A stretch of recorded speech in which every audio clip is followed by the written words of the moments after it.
this angle from behind me.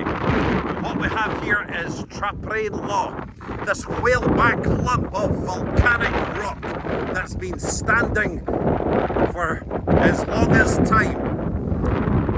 Originally, when you go back to pre-Bronze Age, this area was held by the Votadini tribe.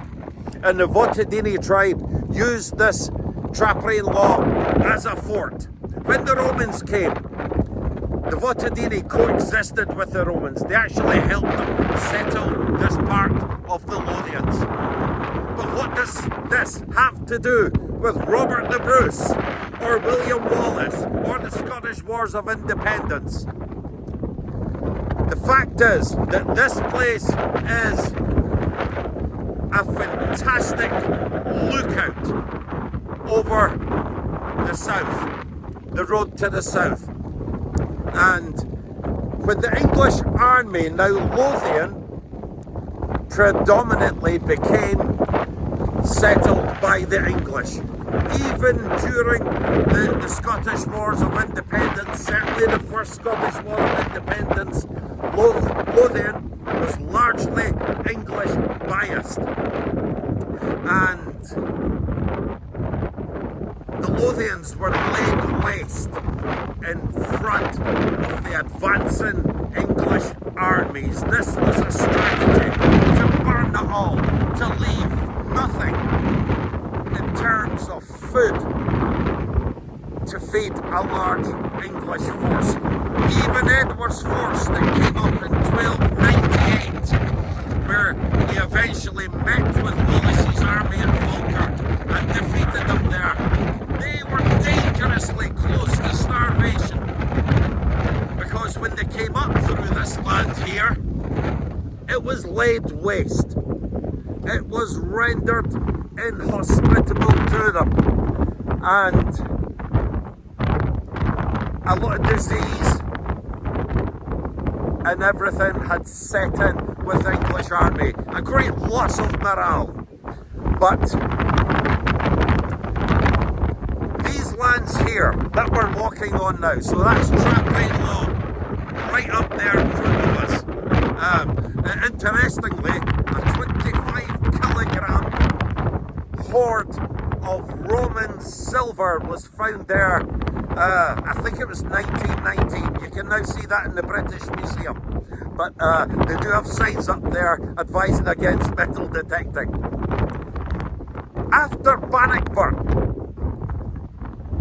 Lothian is such an important place. Now, the de Gourley family from Northumberland, they held position just below Traprain Law, just further down here in those trees somewhere are the ruins, the remnants of Hales Castle, which I'm going to visit and do a separate video on.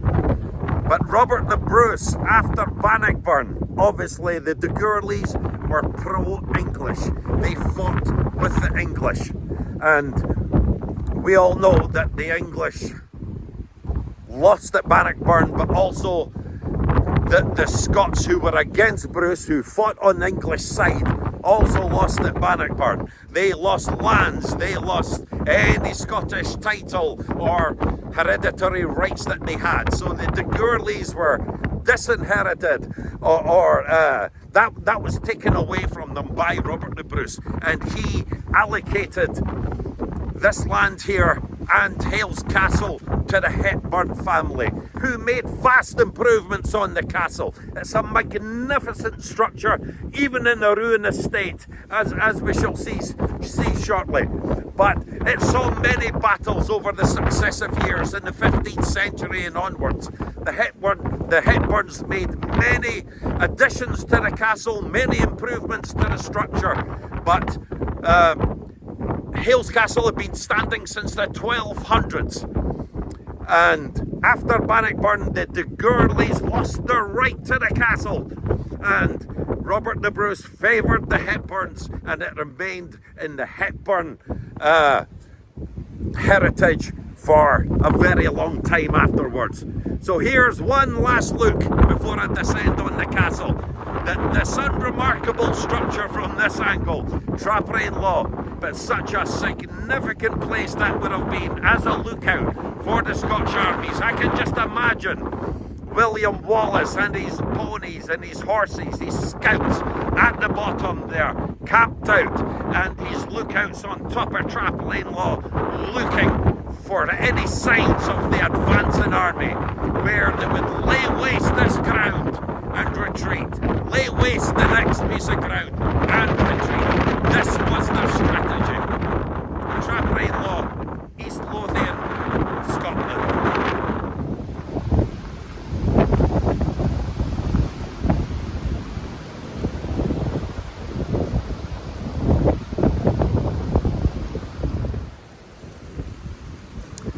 I'm approaching. This is a fabulous area. It really is. It's full of old walkways, old woodland, old ruins, and when we speak about old ruins, where I'm going here is we are approaching the ruins of Hales Castle in East Lothian. Hales Castle, roughly about 1300, was built by Hugh de Gourlay, a Northumberland family whose descendants came over with William the Conqueror.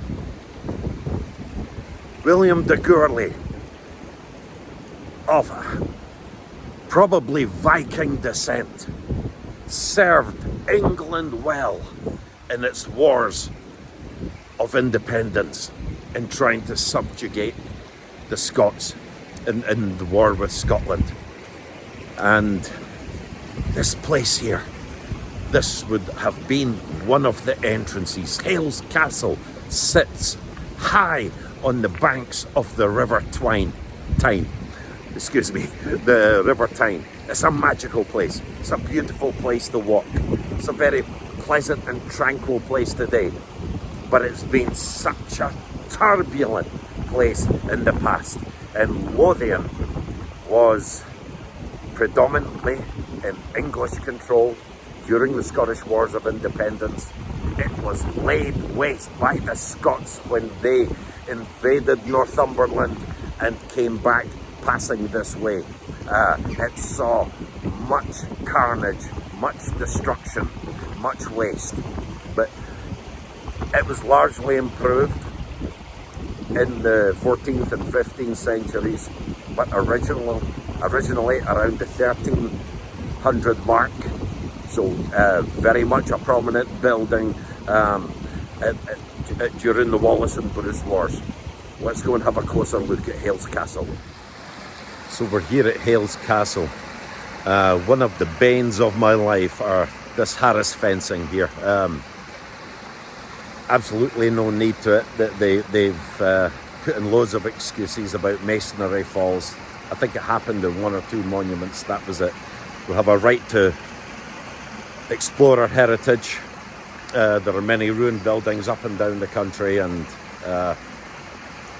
this is another story, but something that I'm passionate about, and it really spoils us exploring our landmarks. We can't go in, and we can only explore the outside. So yeah, Hugh de Gourlay built this place roughly around 1300, early 1300s, and his family came over with William the Conqueror, so they were great assistances to English projects in Scotland.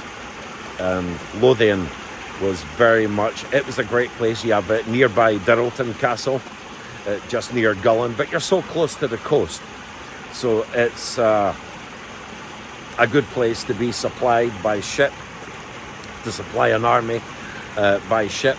But the Lothians also, in many ways, was considered English territory back then during the Scottish Wars of Independence, and it wasn't until the Scots had aggressively made impact in other parts of Scotland that they really started to focus on here and put a dent in this area.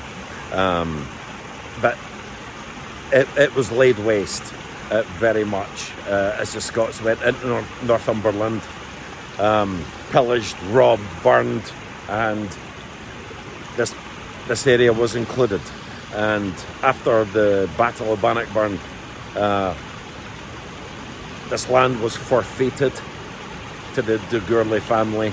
They had no more control of Scotland, because remember, when Robert the Bruce died, when Robert the Bruce won Scotland's freedom and won at the Battle of Bannockburn, as long as he was alive, he held Scotland secure. And he passed this on to the Hepburn family. I think it was Adam Hepburn he favoured and gave this land, and they made significant improvements. I saw many battles over the years. It's been such a bloody place, this. But the Lothians were. They're not the tranquil, lovely area that we see today. It would have been a beautiful area, don't get me wrong. Following the River Tyne is a wonderful walk. But it was a volatile area, from here into Edinburgh and then beyond. Once you get to Falkirk and go on to Stirling, Strivelin, as it was called back in the day, then you're getting into more natural Scots territory back then. But Lothian is Scottish. It is Scottish now. It's debated no more. If you go down to Berwick-on-Tweed, then you'll get a mixed view on that. But this is Hales Castle. Beautiful place, quite significant, and a significant part of Lothian. Probably less visited than Dirleton Castle is, and probably less known about, but just as significant and just as magnificent in its own way. Hales Castle.